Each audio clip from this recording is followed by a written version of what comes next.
Je vais t'annoncer des grandes choses. Mais avant, des choses qui tenaient, des choses cachées, des choses qui tenaient. Attends, c'est Jésus-Christ.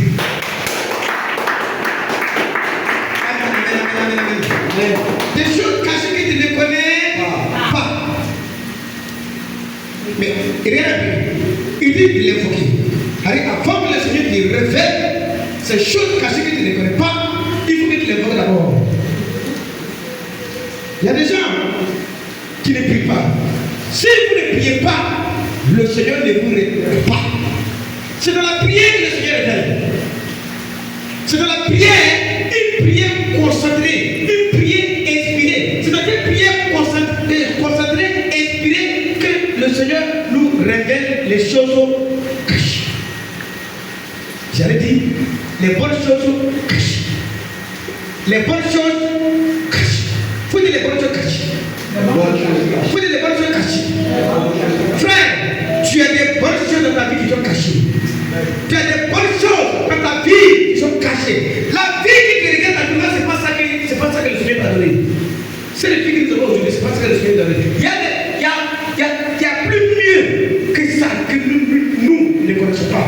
Et lorsque nous prions le Seigneur, il va nous exaucer, il va nous écouter, il va nous bénir et il va nous montrer des grandes choses. Alléluia. Dans un premier temps, il faut prier le Seigneur et il va te répondre. Et à la suite, il va te montrer des grandes choses extraordinaires que tu ne connais pas. Père, cette fille qui te met là, c'est pas cette fille que le Seigneur veut que tu mettes. Cette fille qui te met, c'est pas cette fille là que le Seigneur veut que tu mettes. C'est parce que tu ne sais pas que le Seigneur a gardé des bonnes choses pour toi. C'est parce que tu ne sais pas que le Seigneur t'a réservé des bonnes choses. C'est parce que vous ne savez pas que le Seigneur vous a gardé des bonnes choses. C'est-à-dire que le diable lui fait croire que la vie qui te met, c'est celle-là qui te mérite. Le diable lui fait comprendre qu'il vient de faire croire que tu mérites la pauvreté. Et puis tu acceptes la pauvreté. Il vient de faire comprendre que tu mérites le célibat. Et puis tu acceptes le célibat. Il vient de faire comprendre que tu mérites la maladie. Et puis tu es content d'être malade. Donc il dit quoi? Si vous marchez avec moi, si vous m'évoquez, je vous révèle je vais vous répondre de deux. Je vais vous révéler des grandes choses cachées que vous ne connaissez pas. Et ces choses cachées-là, c'est ton voyage. Ces choses cachées-là, c'est ton voyage. Amen. Ces choses cachées-là, c'est ton mariage. Amen. Ces choses cachées-là, c'est ton travail. Ces choses cachées-là, c'est ton travail. Amen. Ces choses cachées, c'est bonnes choses. Il a dit des bonnes choses. Les bonnes choses cachées-là, c'est les études de tes enfants. Je vois l'enfant de quelqu'un qui va devenir ministre demain. Je vois l'enfant de quelqu'un qui va devenir ministre demain. Je vois l'enfant d'un frère qui va devenir ministre demain. Je vois l'enfant, deux enfants que vous avez mis au monde demain qui vont devenir des autorités. Est-ce que vous les savez? Vous ne savez pas parce que ces choses-là sont cachées. Alléluia. Vous ne savez pas parce que ces choses-là sont cachées. Et qui les a cachées? Qui les a cachées? Qui les a cachées? C'est le diable. Donc je dis, si tu le pries, si tu l'invoques, il va te répondre en te révélant ces choses-là. Merci beaucoup. Eh bien, si vous ne priez pas,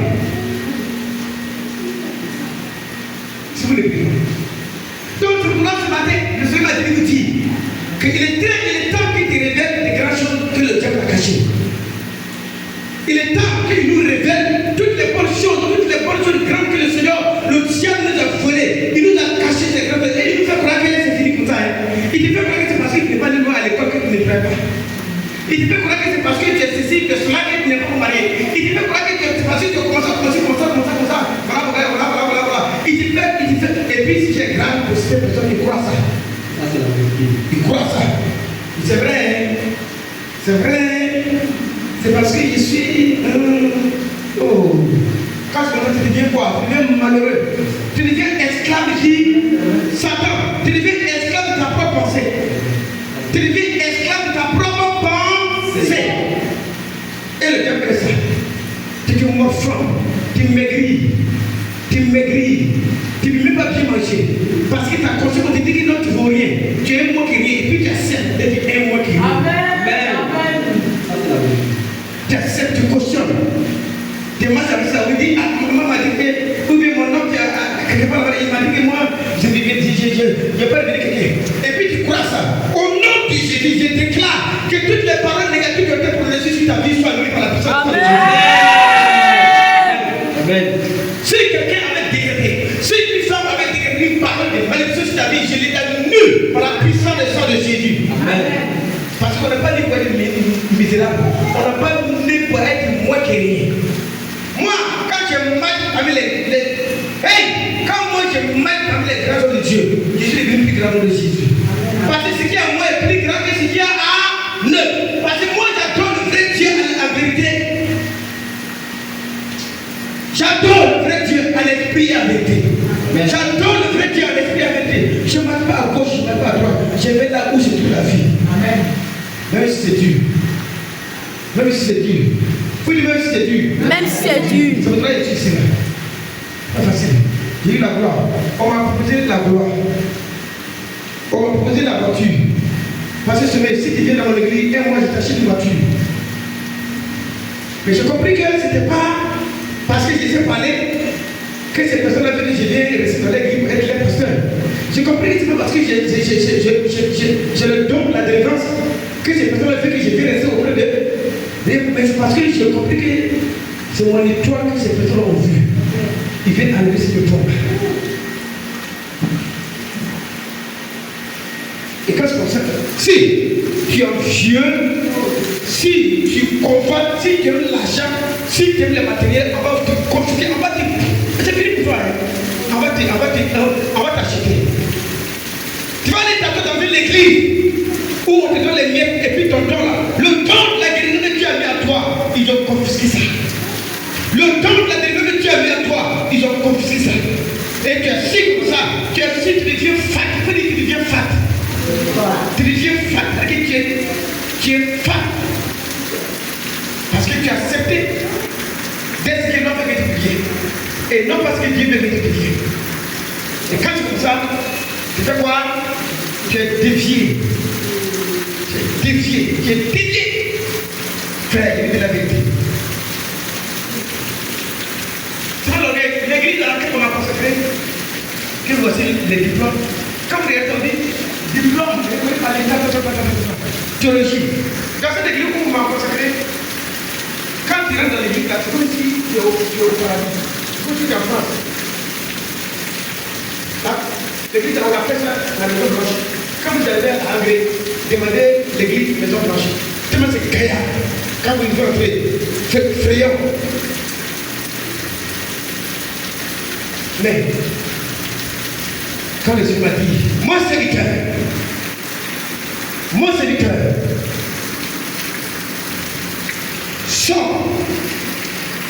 sors de l'idée. Mais je suis là pour ça. Je suis là pour ça, j'entends la voix de Dieu. Si j'ai matériel, je voulais. L'homme de Dieu a vu tellement, il a vu mon courage, il a vu tellement ma détermination, il m'a acheté une voiture. Qui a. C'est-à-dire pour me maintenir, il m'a acheté une voiture qui a. Voiture qui est là. Il dit, tiens ça, pour mettre ça en location, les gens qui veulent faire du ménagement là, l'argent est de pourquoi. Mais frères et sœurs, je vous dis la vérité, que rien n'est plus cher que ton âme. Vous dites, mais rien n'est plus cher que mon âme. Rien ne coûte plus cher que ma vie. Rien ne coûte plus cher que le ministère que le Seigneur m'a donné. Rien ne coûte plus cher que le ministère que le Seigneur m'a donné. Bien, quand le Seigneur vous confie un ministère, quand le Seigneur vous confie un don, respectez vos dons. Respectez vos dons. Quand le Seigneur te donne le don, pas parce que c'est très facile. Quand le Seigneur te donne un don, c'est pas comme il t'a donné le don. Lorsque tu vas commencer à exercer, ce sera facile. Ce ne sera pas facile, mais il faut persévérer. Ce ne sera pas facilement tout, il faut persévérer. Il a dit à Abraham, sors la maison de ton père. Attends, c'est pas ce qu'il a dit. Il dit, il est dans la maison de ton père. Mais est-ce qu'il lui a dit, est-ce que Dieu lui a expliqué les difficultés qu'il va rencontrer sur la route? Si il y a un animal qui va te dévorer, il ne va pas te dire qu'il y a un animal qui va te dévorer. Seulement il dit qu'il faut sortir de la maison de ton père. Parce que dans la maison de ton père, il y avait tout. Il y avait quoi? Il y avait tout. Parce que le père d'Abraham était riche. Il y avait mangé, il y avait tout. Mais Dieu lui dit de laisser tout cela et quitter, sort et va. Le pays, dans un pays où il était venu dans un pays où il était. Et Abraham sort. Il va dans ce pays où il était avec des difficultés. Donc, ce matin, je voudrais vous encourager à tant que les enfants de Dieu, de demeurer dans la beauté de Dieu et avoir la crainte de Dieu.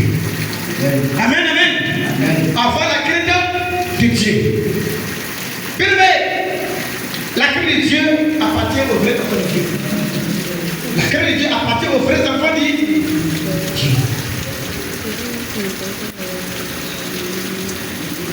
On continue. Verset 4. Car ainsi parle l'Éternel. Car ainsi parle l'Éternel, Le Dieu d'Israël. le Dieu d'Israël, Sur les maisons de cette ville. il dit quoi? Sur les maisons de cette ville. Sur les maisons de cette ville Et sur les maisons des rois de Juda. et sur les maisons des rois de Juda, Ils seront abattus par les terrasses et par l'épée. ils seront abattus par quoi? Par les terrasses et par l'épée. Par les tiras et par l'épée. Quand on s'avancera pour combattre les Chaldéens, Oui, et qu'elles seront remplies des cadavres des hommes que je frapperai dans ma colère et dans ma fureur. Et à cause de la méchanceté desquelles je cacherai ma face à cette ville. alléluia, alléluia. Amen. À cause de la méchanceté, je casserai ma face à cette vie. Mais là, il dit il va casser sa face à cette vie. C'est de dire que le Seigneur va cacher son quoi? Tu vas casser son quoi? Tu vas casser ça. Parce que les habitants de cette village ne pas la crainte de Dieu. Si une ville ne crée pas Dieu, si un peuple ne crée pas Dieu, le Seigneur va casser sa crainte à cette ville. Le Seigneur va casser sa face à cette ville. Parce que tout simplement, les habitants de cette ville-là ne créent pas Dieu. Quand le Seigneur dit qu'il va casser sa face, il s'agit de qui? Il ne s'agit pas de la ville en elle-même, mais il s'agit des habitants de la ville. C'est-à-dire les humains qui vivent dans cette ville-là. S'ils n'ont pas la crainte de Dieu, le Seigneur va les cacher sa face. S'éloigner. Merci beaucoup. S'éloigner. Le Seigneur va s'éloigner. Eh bien, si Dieu s'éloigne de toi, qui va t'approcher de toi? Bien sûr. Ah, non, on va dire personne. Il y aura quelqu'un qui va s'approcher de toi. C'est qui? Le diable. C'est ça. Si Dieu s'éloigne de toi, Satan s'approche de toi. Dieu s'éloigne de toi, Satan s'approche de toi. Si Dieu s'approche de toi, Satan s'éloigne de toi. Mais si Dieu s'éloigne de toi, Satan s'approche de toi. Si Dieu s'éloigne de toi, Satan, lui, il ne va pas te laisser. C'est son souhait. C'est son souhait que Dieu s'éloigne de toi. Et une fois que Dieu s'éloigne de toi, lui, il dit youpi. Il faut dire youpi. C'est ce que je voulais. Et lui, il va s'approcher. Et il va te proposer des choses. Il va s'accaparer ton cœur. Et toi qui étais zélé par l'église, toi qui étais zélé, quand chaque dimanche matin, c'est toi qui as pris personne à se laver pendant l'église.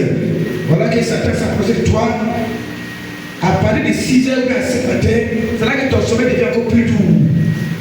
À ce moment-là, Satan a pris ton cœur.